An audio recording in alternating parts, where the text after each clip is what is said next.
Hello, this is Susan reading to you from the New Bedford Standard Times. Today is Thursday, November 13th. In weather today, plenty of sunshine with a high of 46 and a low of 31. Tomorrow, I think I said today was Thursday. Today is Wednesday, November 13th. Tomorrow on Thursday, in weather, it will be partly sunny with a high of 47 and a low of 26.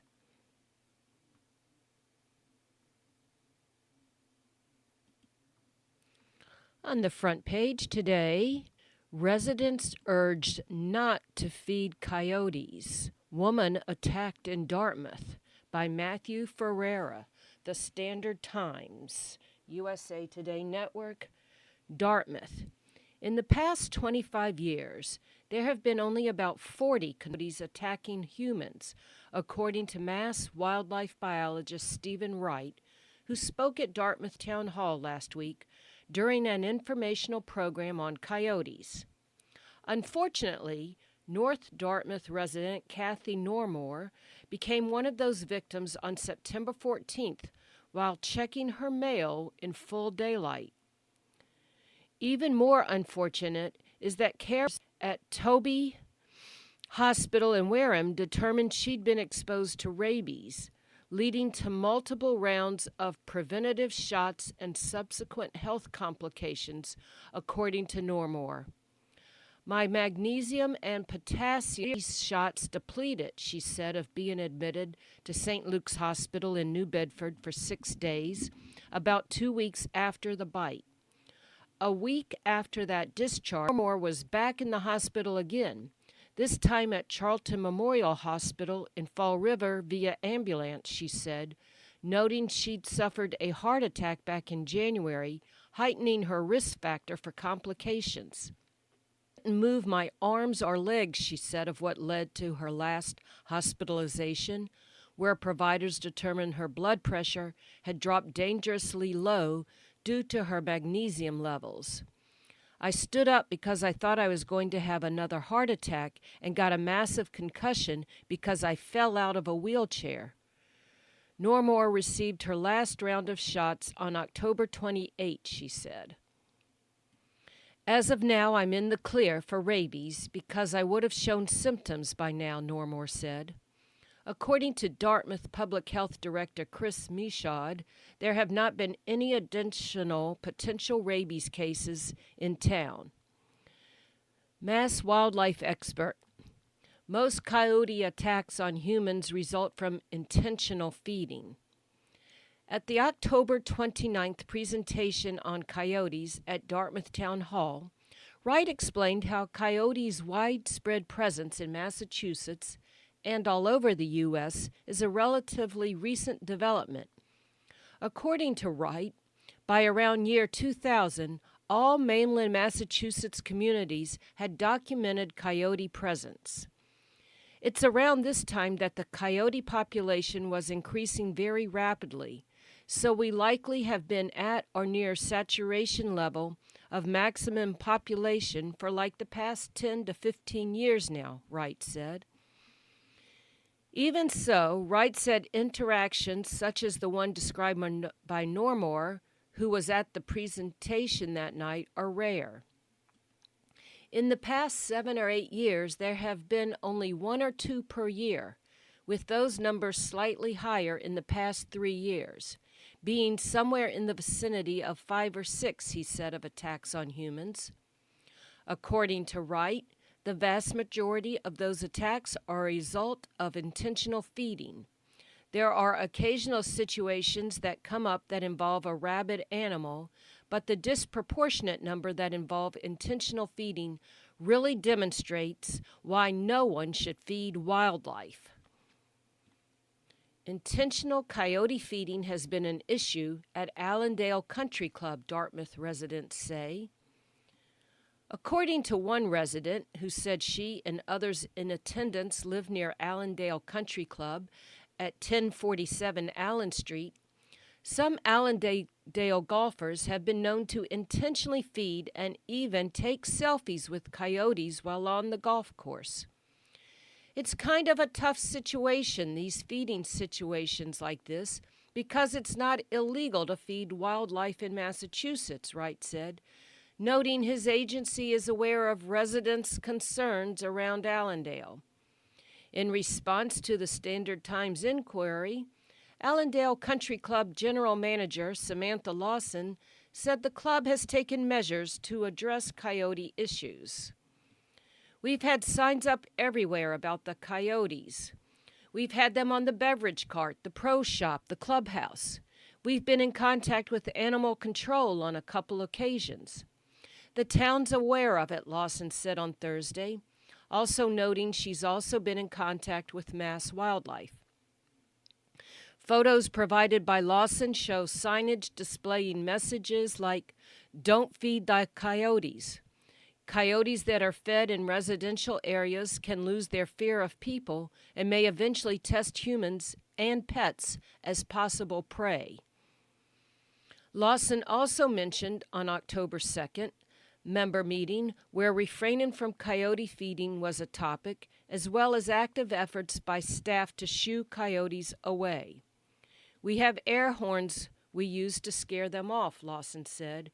We don't encourage feeding at all. That's a no-no.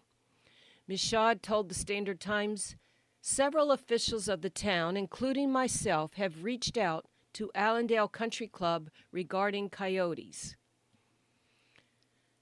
Coyote 101, eliminate food sources, keep pets safe. Another thing Wright stressed throughout the presentation is the importance of removing potential food sources from around homes. That includes pet food left outside, also bird feeders, which he said provide a direct source of food, as well as attracting small animals that coyotes feed on. Wright said gardens and fruit trees can also lend to coyote problems. When it comes to pets, Wright said it's important not to leave them outside unleashed and or unsupervised. When and how is it okay to kill a coyote? When it comes to lethal means of removing coyotes, Wright said residents are prohibited from using poisons and prohibited trap types. Shooting incidents would be subject to state law barring firearms discharged within 150 feet of a road or 500 feet of an occupied building, he said. Police, deputized animal control officers, mass environmental police officers, and coyote-certified problem animal control agents are not subject to those firearms discharge setbacks, Wright said. In response to Normore, who essentially asked if there were exceptions for shooting coyotes mid-attack, Wright said, "My take on that, to protect yourself, I would be surprised, if there was issue with that during an attack. When we're talking about these discharge setbacks, we're really talking about someone who's going out there and dealing with a problem coyote. Not so much when there's an attack underway," he said. Wright said lethal coyote removal is only allowed in cases where there is a direct threat to human health and safety, or when property is damaged and the responsible coyote can be identified definitely and caught in the act. Know the coyote calendar. Wright's presentation outlined the annual events in coyotes' life cycles and what that could mean relative to the potential for interactions. January through March is mating season. At this point in the year, coyotes are very active and they're actively defending their territories from other coyotes and courting their mates, Wright said, noting tendencies for increased aggression toward medium and larger breed dogs in particular. April through May is denning season, Wright said, a time when coyotes are establishing a den for their pups. And they can be very aggressive towards dogs and people with dogs in the vicinity of their den because they're acting protectively of their young, Wright said. June through August is when some young, as they grow larger, disperse from the family unit, Wright said, noting increased activity around finding food and pups learning how to hunt. September to November is when pups born in spring are nearing maturity, and more of them disperse from family units, Wright said. So this is the time of year that we're in right now that the public can really kind of perceive this population explosion because there's just so many more fully grown coyotes and potentially larger groups, he said. More interesting coyote facts from Mass Wildlife. According to Wright, Massachusetts is one of only 4 U.S. states that does not permit year-round coyote hunting. Genetic makeup of eastern coyotes, the kind found in Massachusetts, consists of 60 to 84% coyote DNA, 8.25% wolf, and 8 to 11% domestic dog.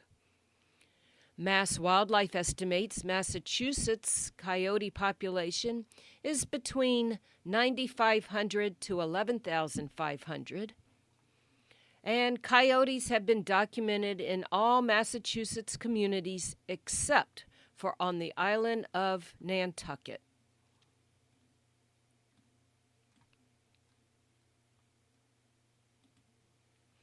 Next up, Brush with Kindness program teams up with local organizations to help, by Seth Chitwood, The Standard Times, Dartmouth. It was a beautiful Saturday morning on October 19th as over 20 volunteers from various local organizations gathered at a house in Dartmouth with paintbrushes and supplies in hand. However, this was not just any ordinary house painting project. Part of Buzzards Bay Area Habitat for Humanity's program Brush with Kindness, the organization worked alongside Coastline Elderly Service, Coastline Neighbors Network, and the South Dartmouth Congregational Church to repaint a house for a woman at risk of homeowners insurance. We are all coming together to help her. We've been working on getting it prepped, and today we're going to start the painting, said Christine LaCourse, Executive Director of Buzzards Bay Area Habitat for Humanity. They power washed it, they scraped it, sanded it. Now we will be staining it and doing some trim work. LaCourse said it's been a great collaboration project for her organization, especially seeing all the volunteers coming out on a weekend day to help someone in need. This program is for low-income homeowners under the 60% median income of the town. That's how this particular was selected, she said, adding that just in 2024, they've participated in 3 Brush with Kindness programs. The organization also installs handicap ramps. We have 3 applications waiting for review for ramps and a couple more smaller Brush with Kindness projects ahead, LaCourse said. Andrew Pollock, Executive Director of Coastal Neighbors Network, said he knew about the homeowner and her desperate need for her house to be repainted. We connected her with Habitat for Humanity, he said. Then the other organization joined us to help. It's great to see the community around her come to help. The community rallies around a woman in need. Deborah Weinstein, a volunteer from the Congregational Church, said has been finding ways to give back to the community since retiring. When you lend a helping hand, it makes everybody happy, she said. Stuart Brown said he had the chance to meet the homeowner right after her husband had passed away. She is an incredible woman that is just pushing through, and it feels so great to be able to help her, he said. Keeping people in their homes is just a wonderful thing to do. Brown said he has been volunteering with Coastal Neighbors for 4 years. He hopes others will hear stories such as these to interest them into volunteering too. You decide how much you want to jump in, he said. You pick what you want to get involved in and what you don't, and you can jump in with both feet, or you can just be very, very slow and easy because we appreciate any help.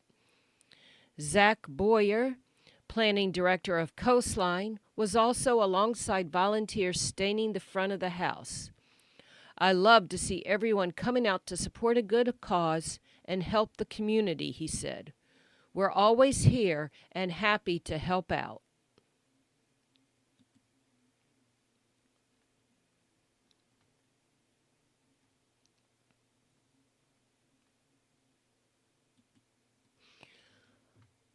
On the front page is a photograph of someone cleaning one of the light fixtures outside one of the historic light poles. The caption, Jack O'Brien and fellow Eversource employees volunteer their time to clean, repaint, and put in new bulbs in the downtown New Bedford historic light poles.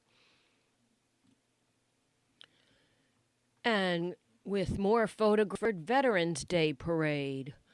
One photograph captured members of the New Bedford High School JROTC marched down Union Street during the 2024 New Bedford Veterans Parade. Another photo shows Navy veteran Brian Lowe handing out flags to spectators.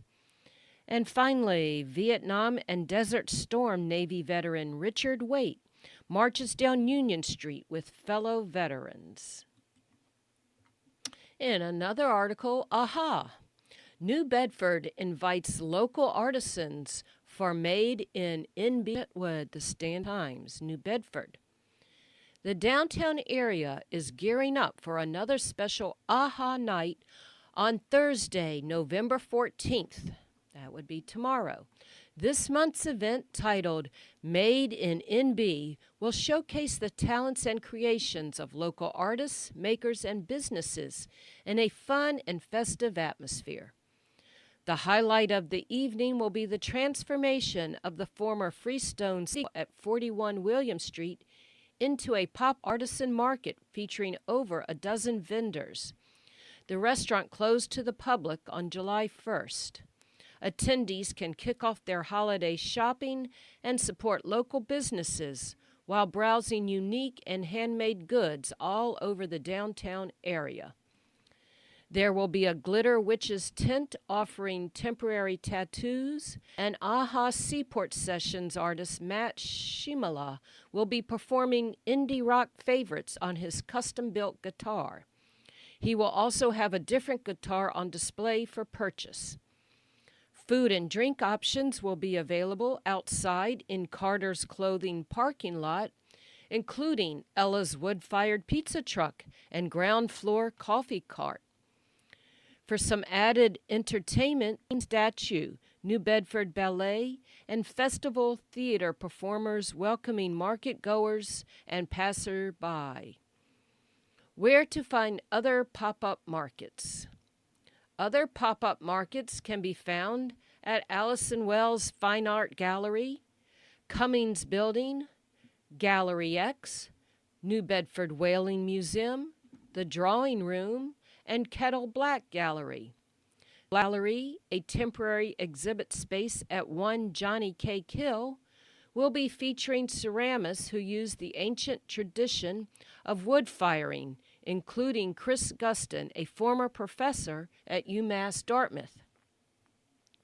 There will also be a diverse range of events and activities happening at various locations, including a winter coat and hoodie drive at the Beyond House YAC, 2 new exhibitions at Gallery X, an Echo Art portrait making session at the main library, and the new Arctic Voices exhibit at the New Bedford Art Museum. Other highlights include a micro bakery at TL6 Gallery, ornament painting with Pilgrim United Church of Christ, and a shrine tour and autumn-themed refreshments at Serlingpa Meditation Center.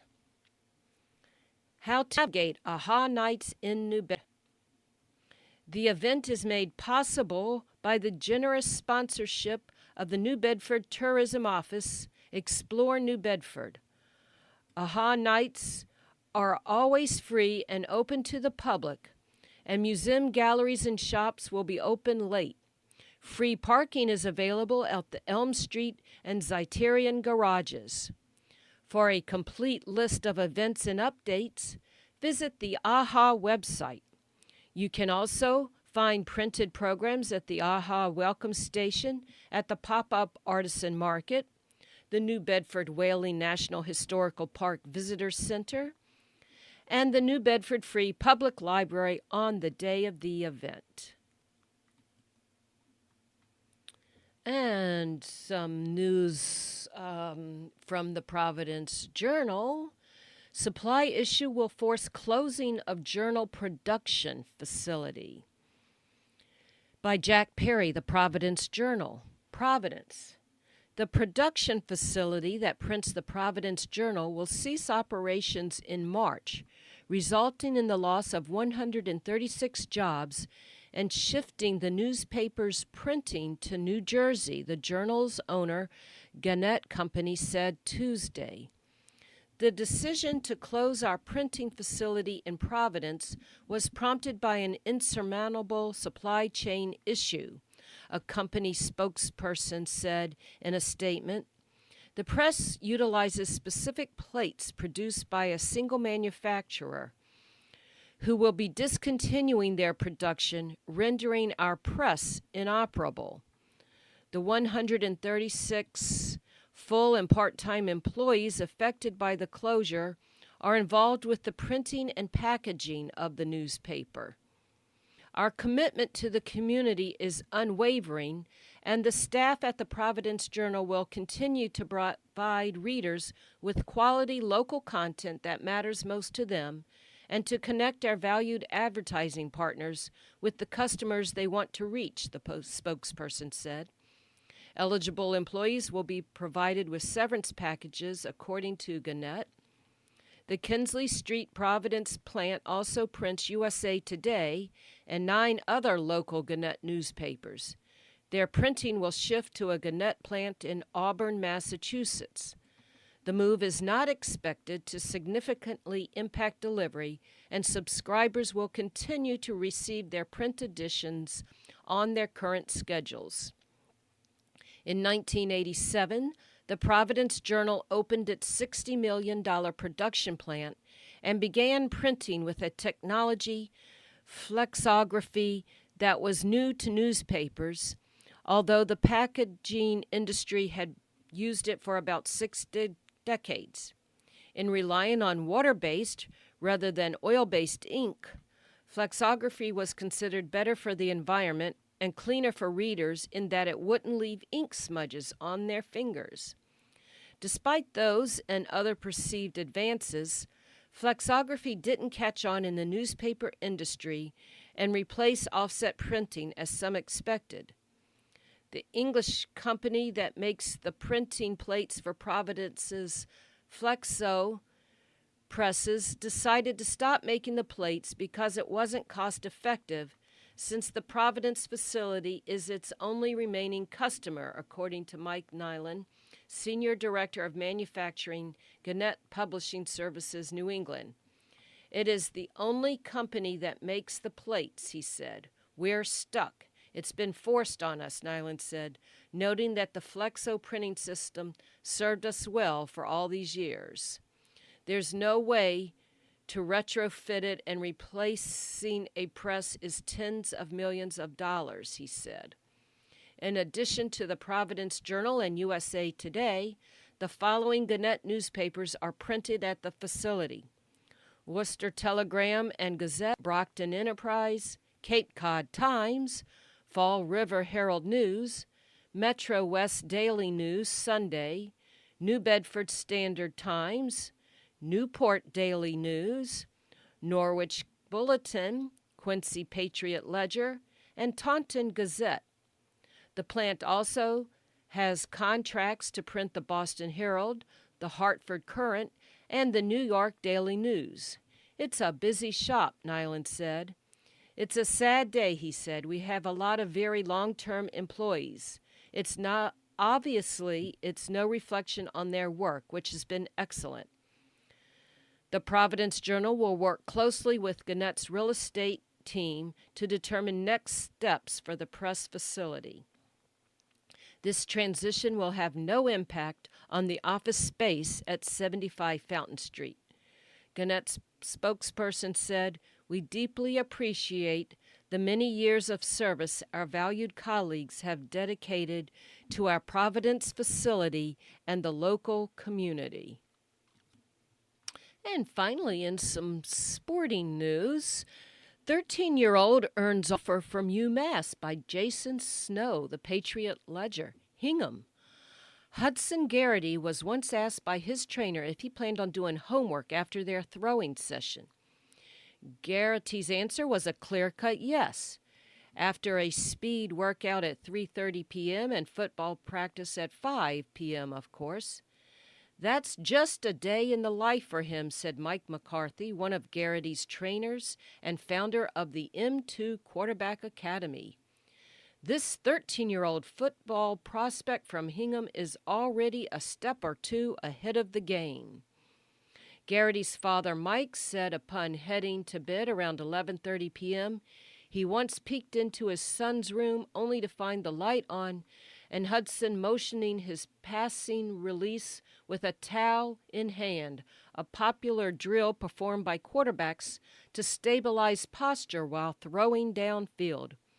"With him, it's an obsession," Mike Garrity said. "He's chasing his dream." Drawing Division I college football interest. Hudson Garrity, a 5'10", 170-pound 8th grader who attends Derby Academy in Hingham, recently picked up his first Division I college football offer from UMass Amherst. It came just days after Garrity was invited to the Minuteman's game versus Missouri on October 12th. Garrity has played tackle football for 4 years and was one of 4 quarterbacks in the country to be named an 8th grade Under Armour All-American selection. He led his town team in Hingham to a Bay State Super Bowl win over Natick on Sunday and finished with season totals of 52 touchdowns, 2 interceptions, and 3,014 yards on 110 for 129 passing, 86% in 9 games, 9-0. A Division I college offer in 8th grade is pretty impressive. "I wish I could say I was surprised," Hingham youth football coach Glenn Forger, who has coached Garrity for 5 years, said. "We're talking about 4.5 years from now, but anyone would be lucky to have him. I think coaches are going to start recognizing that." And this has been Susan reading to you from the New Bedford Standard Times. And today is Wednesday, November 13th.